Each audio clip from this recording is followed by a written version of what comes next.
van, que vayan despertando. Bien. Sí, señor, ya estoy grabando, doctor.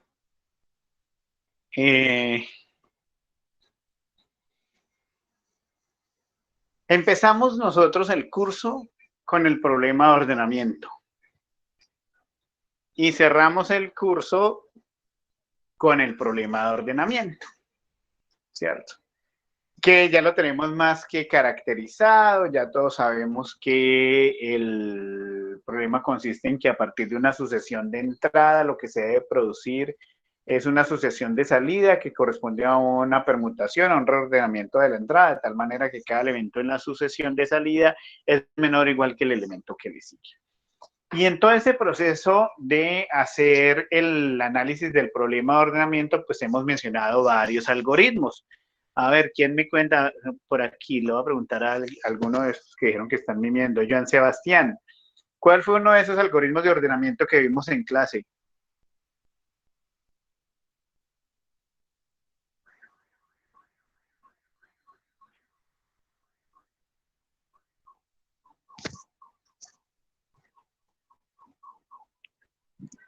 Hola, ¿me escuchan?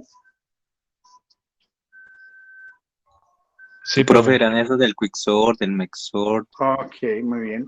Por 5. acá, John Sebastián me dice, merge sort es uno, ¿cierto? Ordenamiento por mezcla. ¿Se acuerdan cuál es el tiempo de ejecución del merge sort?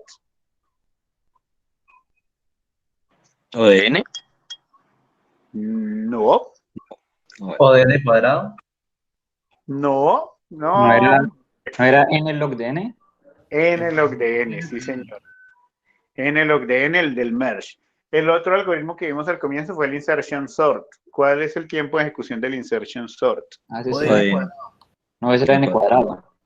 ODN cuadrado. Ninguno de los que hemos visto es ODN, ¿no? Porque esos ODN son los que vamos a ver a continuación, que son los de ordenamiento lineal. Es insertion sort, ODN cuadrado, merge sort, ODN log de n. Luego estuvimos viendo para allá montículos, y con montículos trabajamos el heap sort y hablamos del quick sort, y esos tenían tiempos parecidos al del merge, ¿no? Como alrededor de n log de n. Bueno, pues resulta que hay algoritmos que mejoran ese tiempo de ordenamiento, ¿cierto?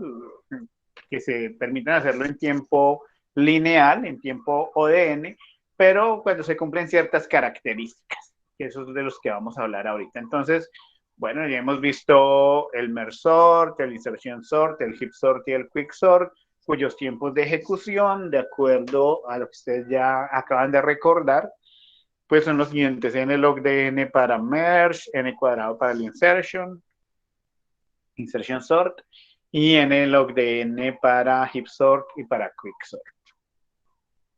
¿Se pueden mejorar esos tiempos? Pues sí, bajo algunas características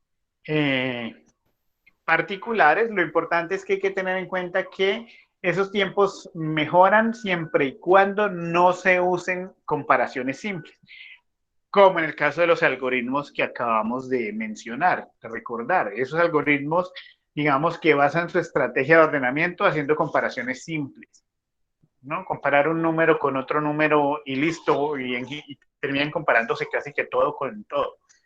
En este caso, estas otras posibilidades que son las que vamos a mencionar ahorita, counting sort, radix sort y bucket sort, si bien tienen que hacer algún tipo de comparación, claramente para poder ordenar, esas comparaciones no son las comparaciones básicas que llevan a comparar un elemento o a determinar si un elemento es mayor o menor que cualquier otro en el arreglo. Digamos que cada uno tiene sus particularidades y es lo que vamos a mencionar a continuación. Entonces, el primer algoritmo de ordenamiento, que es el algoritmo de ordenamiento por conteo, tiene como característica que los elementos del arreglo de entrada deben ser enteros en un rango conocido, ¿cierto? Por eso decimos que los n elementos de entrada son enteros en el rango entre 0 y k. Ese rango no solamente debe ser conocido, sino que debe ser pues de tamaño moderado, porque si no, la ventaja del tiempo de ejecución del algoritmo pues no se vería reflejada. La idea entonces consiste en determinar para cada uno de los elementos en el arreglo de entrada la cantidad de elementos que hay que sean menores que él para separar los espacios o las posiciones en el arreglo de salida que ocuparán esos elementos. Por eso decimos que si existen 5 elementos menores que X, entonces X deberá ir en la posición 6 del arreglo de salida. Ese algoritmo por conteo se conoce como el algoritmo Counting Sort, que, como les decía, recibe un arreglo de n posiciones donde están los elementos en ese rango conocido y utiliza 2 arreglos como auxiliares. Donde van a quedar ordenados los datos, que es el arreglo de salida B, B sub 1, B sub n, y un arreglo C, que es un arreglo ahí para un proceso intermedio, donde se hace el conteo de los elementos. El tiempo de ejecución, entonces, está estimado como O de K más N, donde K, digamos, es el rango de valores existentes en el arreglo, y N es la cantidad de elementos de entrada.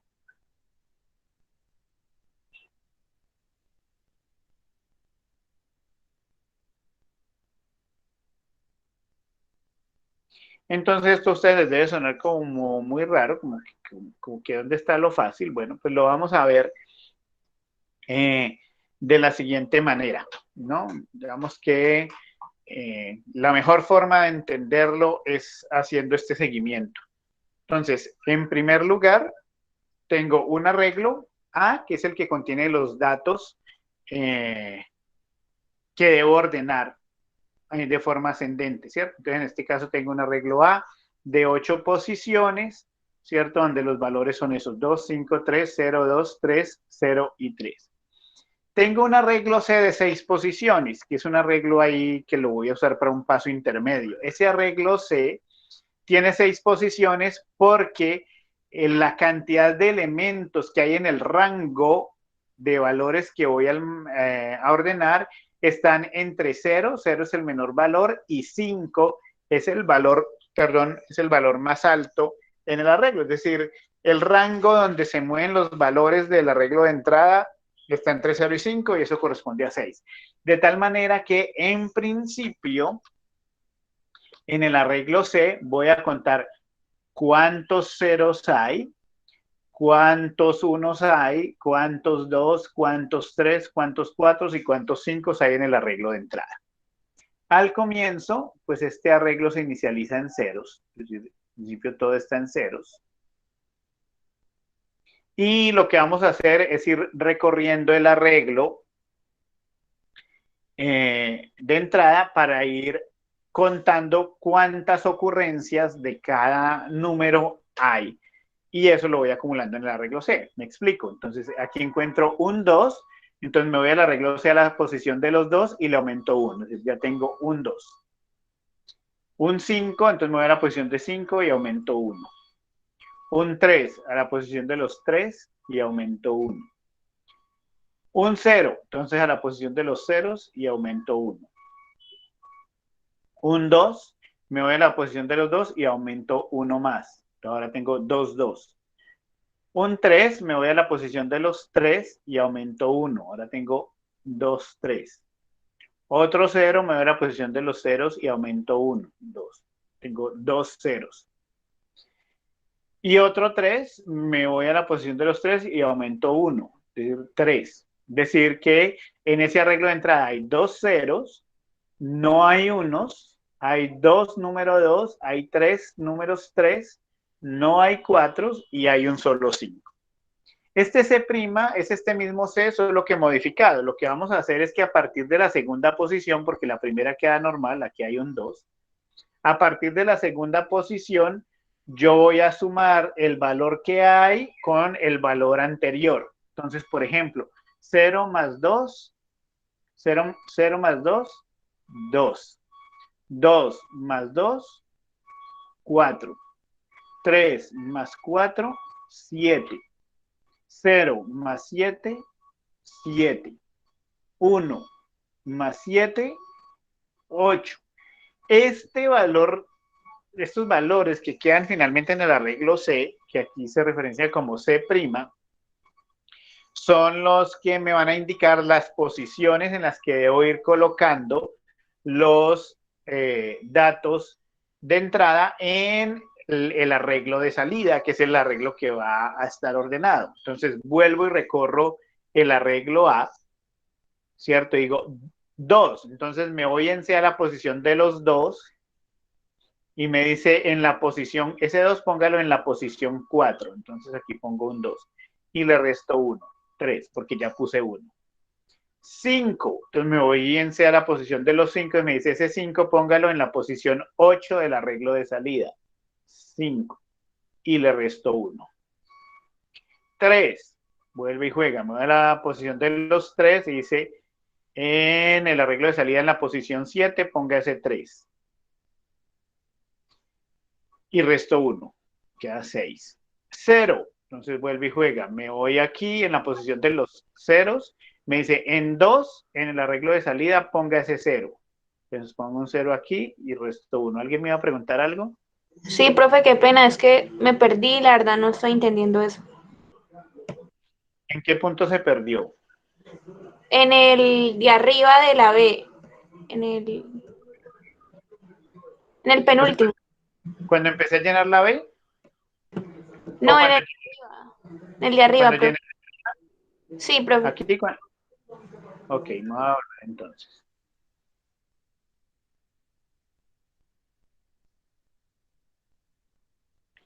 Listo. En C primero lo que hice fue contar cuántos ceros, cuántos unos, cuántos dos, cuántos tres, cuántos cuatro y cuántos cinco hay en el arreglo de entrada, ¿cierto? Hasta ahí estamos claros. Sí. Listo. Luego C' lo que hace es actualizar el arreglo C a partir de la segunda posición, sumando la posición anterior, sumándole a la posición actual, el valor que está en la posición actual, lo de la posición anterior. Eso me va a permitir calcular cuántos espacios tengo que reservar en el arreglo de salida para ubicar los elementos ya ordenados. Entonces, como es a partir de la segunda posición, el de la primera posición queda con el valor que tenía, pues tenía un 2, ese no cambia.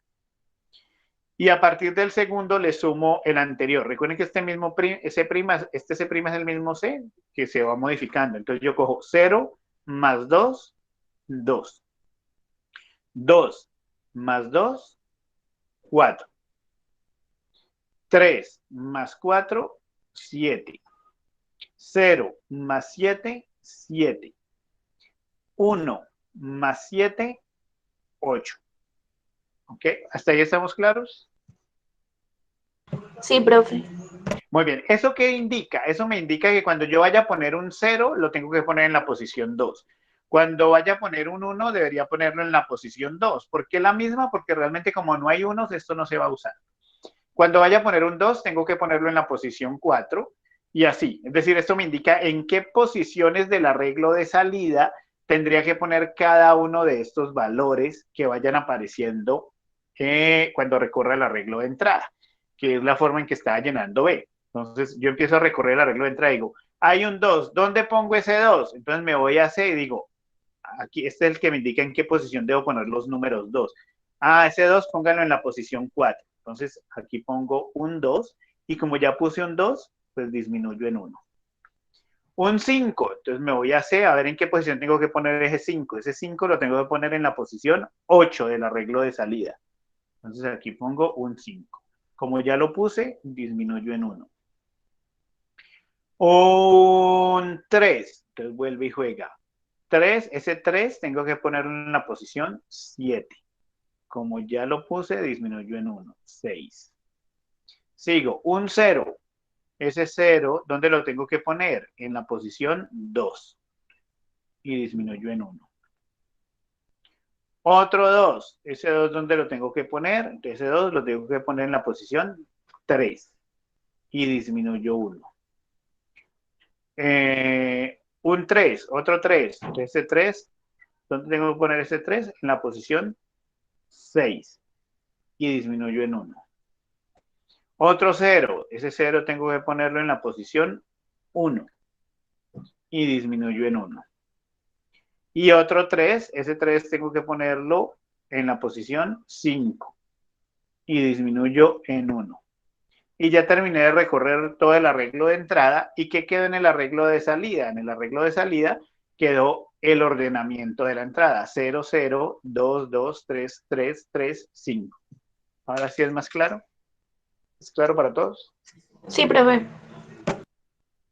Entonces miren que ese arreglo es muy sencillo y lo que hace es recorrer A 2 veces y por eso, y recorrer C 2 veces también. Por eso es que decimos que el costo es O de N más K, porque depende de la longitud del arreglo de entrada y de la longitud del arreglo ese auxiliar.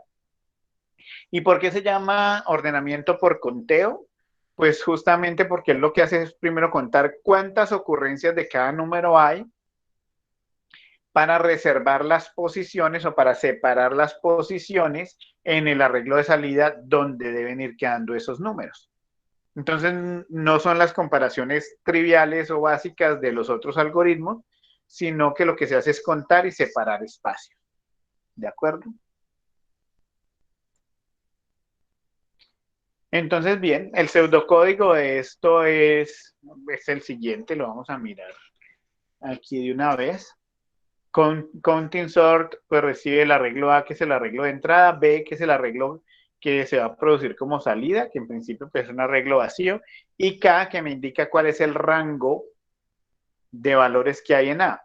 ¿Cierto? Recuerden que este algoritmo funciona si la cantidad de valores es una cantidad manejable y cuando yo conozco pues cuál es el límite, ¿no? de números para poder crear este arreglo C.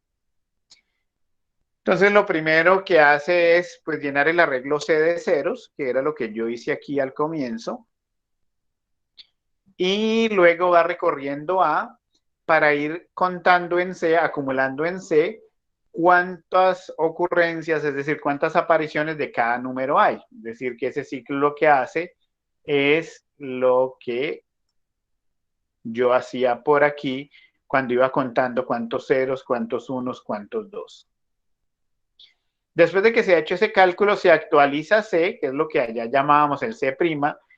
A partir de la segunda posición, lo que se hace es acumular el valor actual con el valor anterior. Y eso es lo que me permite reservar las posiciones que necesito en el arreglo de salida.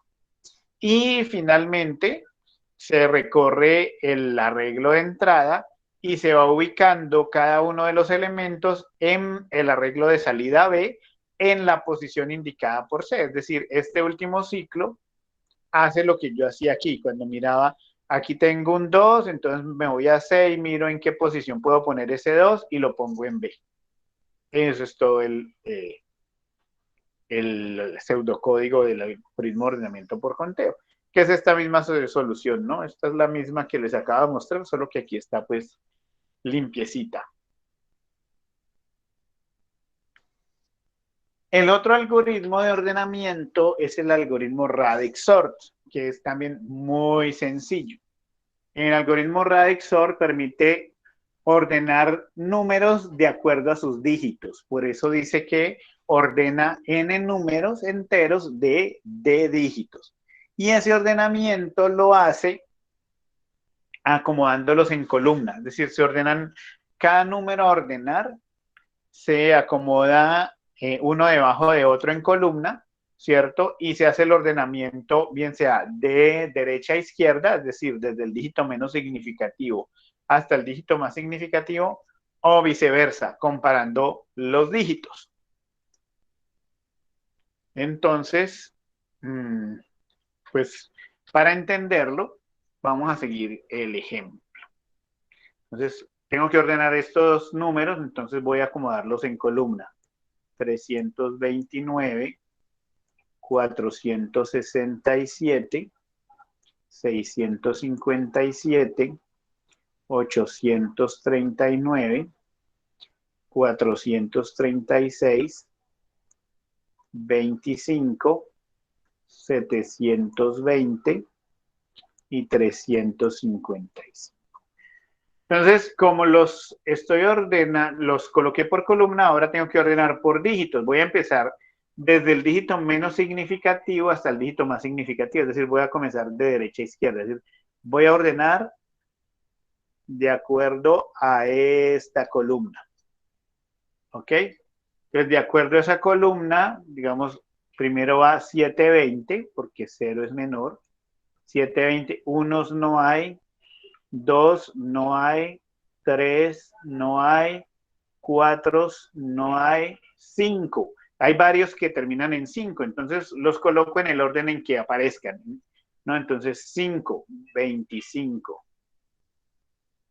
y 355. 6, hay uno por acá, 436. No hay más 6, 7, 467, hay más de uno, entonces en el orden en el que aparezcan.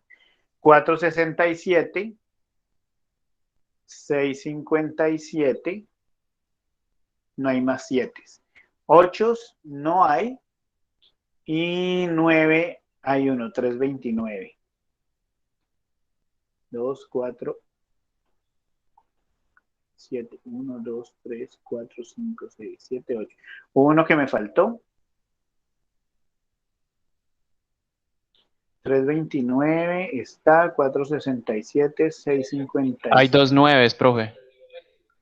Hay 2 9, 329 y 839. Muchas gracias. 839, ese era el que me faltaba. Listo.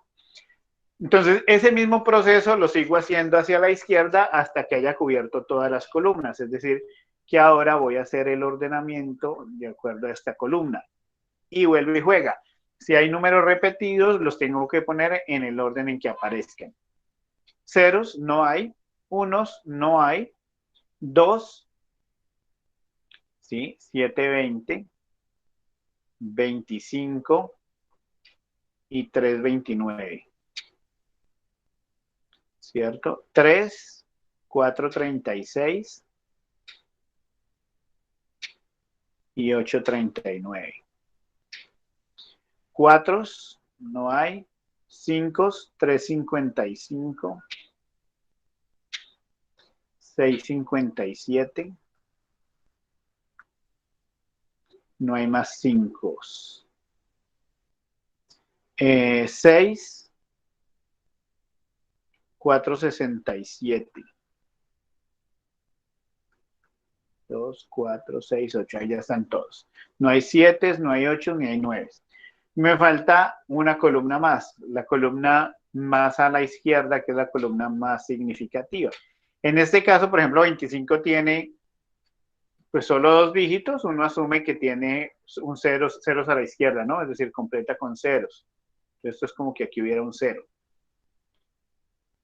De tal manera que empiezo 0, pues 25. 0, 25. Unos no hay, 2 no hay, 3, 329, 355.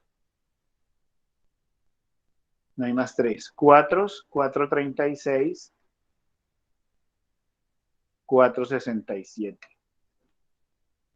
5 no hay, 6, 657, 7, 720.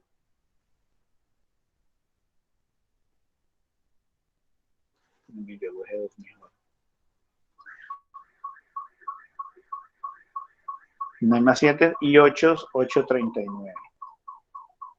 2, 4, 6.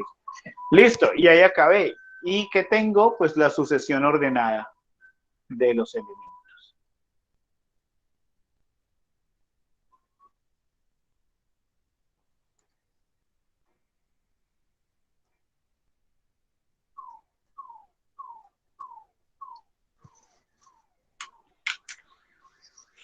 ¿Es claro para todos lo que se hizo?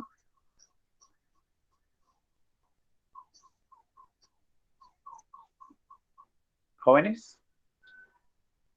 Profe, ¿siempre se empieza desde el menor? No, se podría empezar desde el mayor. Pero del mayor dígito final. O sea, el dígito se puede empezar de derecha a izquierda o de izquierda a derecha. Pero siempre ordenando de menor a mayor, de cada columna en forma ascendente, ¿no? De menor a mayor. ¿También funciona con números negativos? Realmente, bueno, podría hacerse funcionar. Digamos que la lógica del algoritmo no considera los negativos, pues porque el ordenamiento hacia los negativos como que cambia un poco la lógica, es decir, no se puede hacer dígito a dígito porque tendrías que usar dos lógicas distintas, ¿no? Digamos que en principio tendrías que poner primero los negativos y luego los positivos, ¿cierto? Y para organizar los negativos tenés que usar una lógica inversa cuando haces el ordenamiento por dígitos que en los positivos. ¿Sí me hago entender? Porque, por ejemplo, pues 3 es mayor que 1, pero menos 3 es menor que menos 1. Se podría acomodar, pero digamos que la lógica del algoritmo inicial es que ordenas números positivos. Bueno. Bien. Por acá alguien dijo, Juan Pablo dice que está como caro el Radixor. No, este es un algoritmo que corre en tiempo lineal. Lo que pasa es que aquí en la explicación parece que uno quiere repasara y repasara, pero en realidad él se ejecuta en tiempo lineal, ¿no? El pseudocódigo básicamente lo que hace es que recibe un arreglo A con los números y la cantidad de dígitos, la cantidad máxima de dígitos que tiene. O se asume pues que sea completado con ceros a la izquierda para que todos tengan la misma cantidad de dígitos. Y entonces, pues, lo que se hace es ir abarcando cada dígito y ordenar de acuerdo al índice I, pues que fue la comparación que hicimos, ¿no?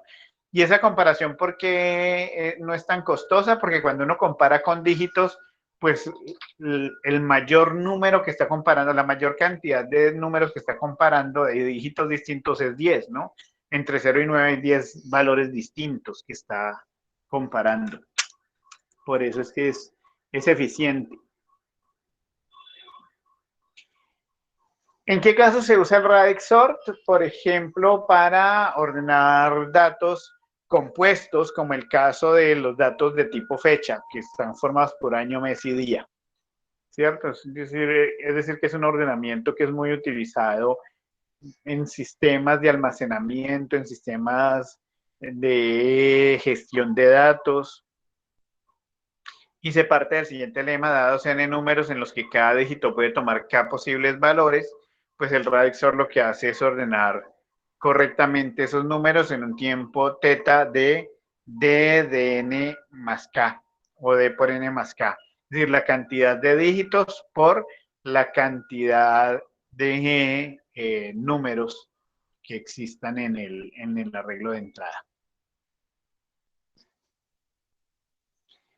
Y el tercer algoritmo es el algoritmo bucket sort.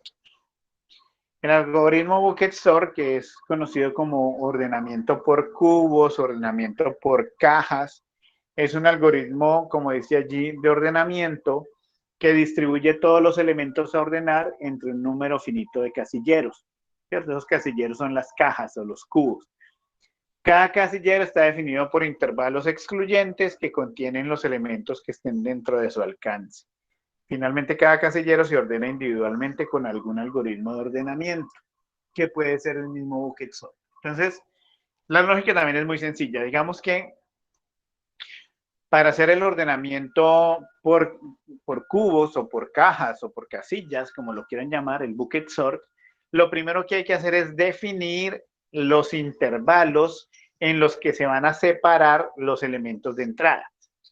Es importante tener en cuenta que esos intervalos son disyuntos, es decir, que ningún número podría cumplir la condición o ningún número debe cumplir la condición de caer, que le permita caer en más de un casillero a la vez.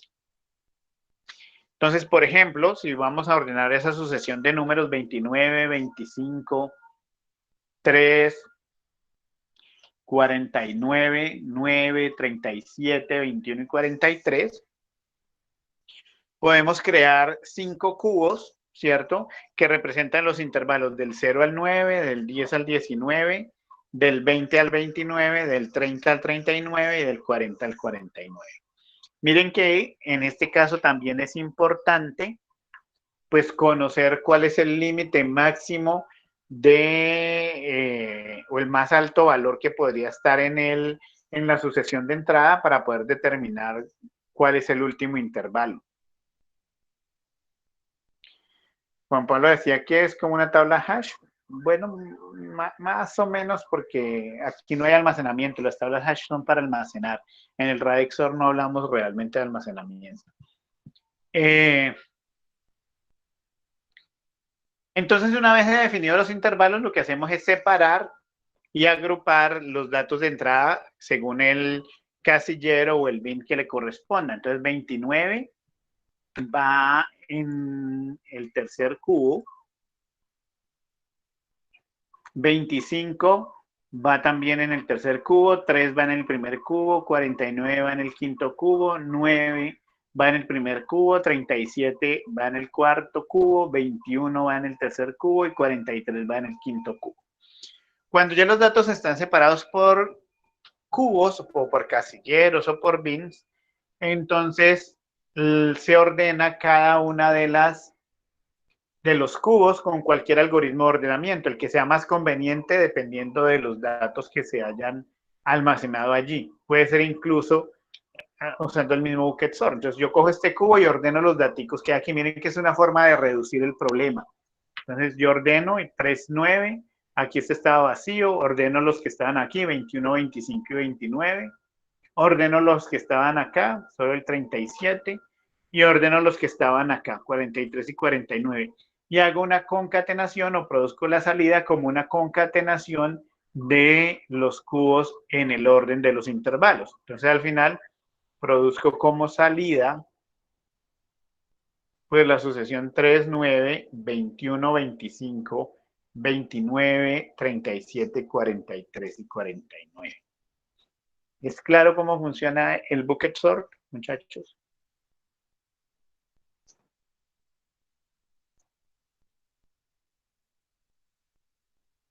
Sí, profe. Muy bien.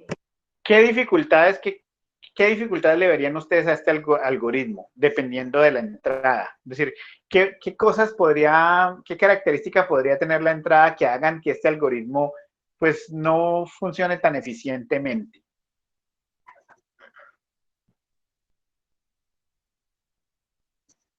Donde haya que tener muchos casilleros para pocos datos dentro de ellos. Por ejemplo, sí, digamos que la mayoría de los datos queden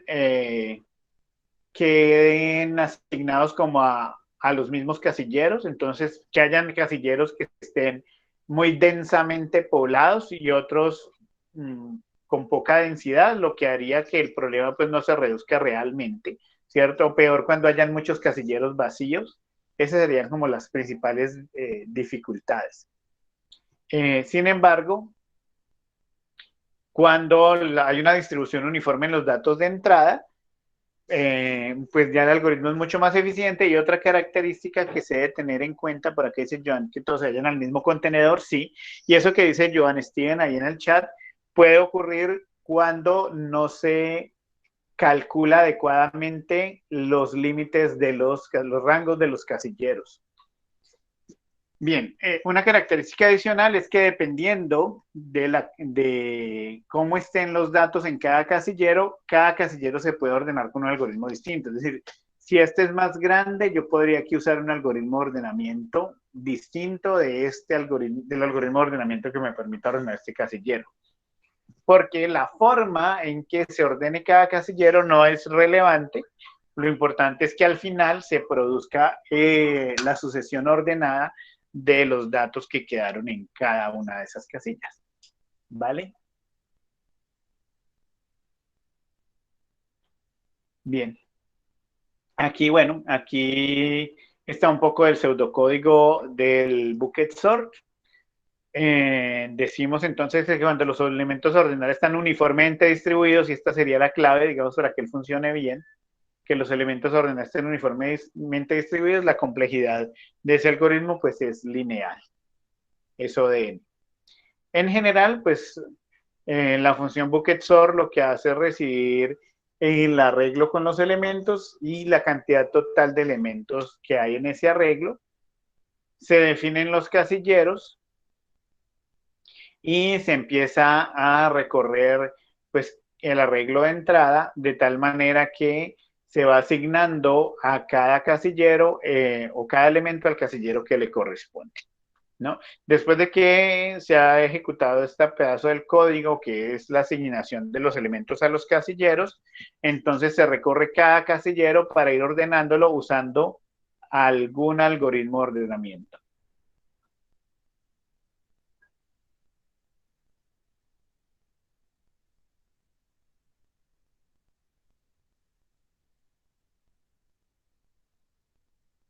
Y finalmente, decíamos que lo que se retorna cuando esos casilleros ya han sido ordenados es la concatenación de los casilleros, y eso es lo que produce la sucesión ordenada.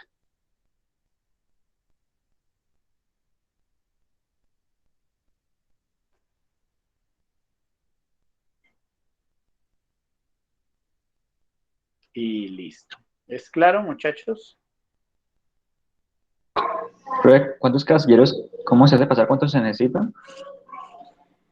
Esa es una estimación que depende de la característica de la entrada.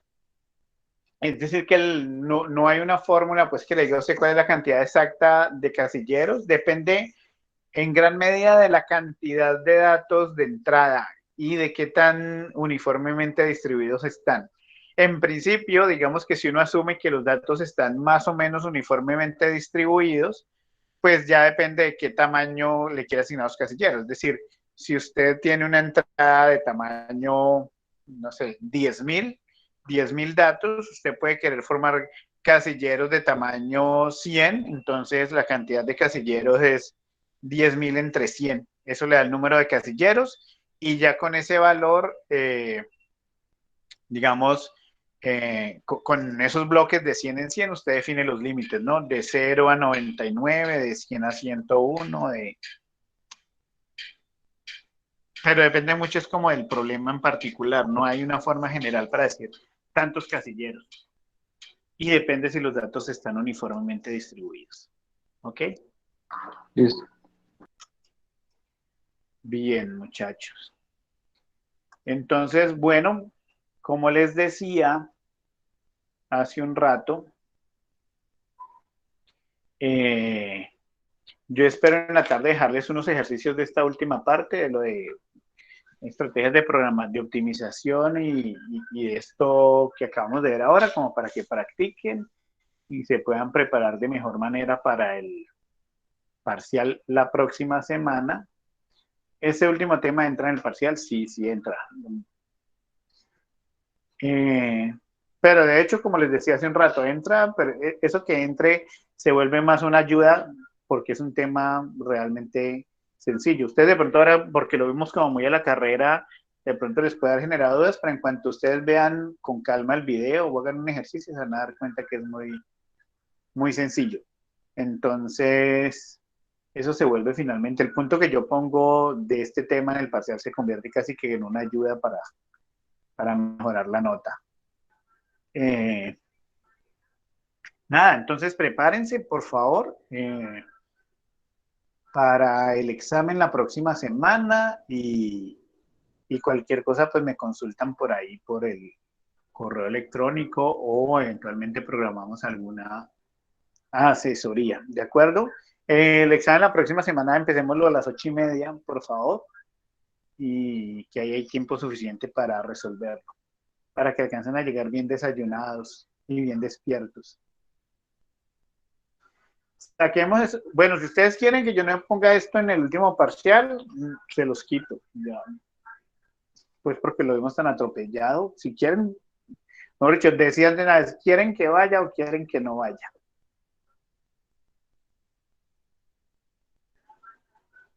Pero tenemos que definir ya.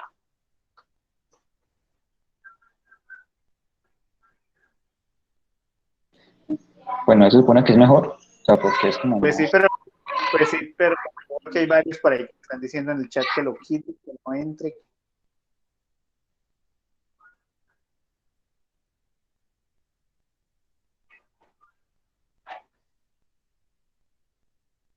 que vaya, que bueno, ya todos, bueno, la mayoría están votando porque sí vaya, entonces sí entra en el parcial.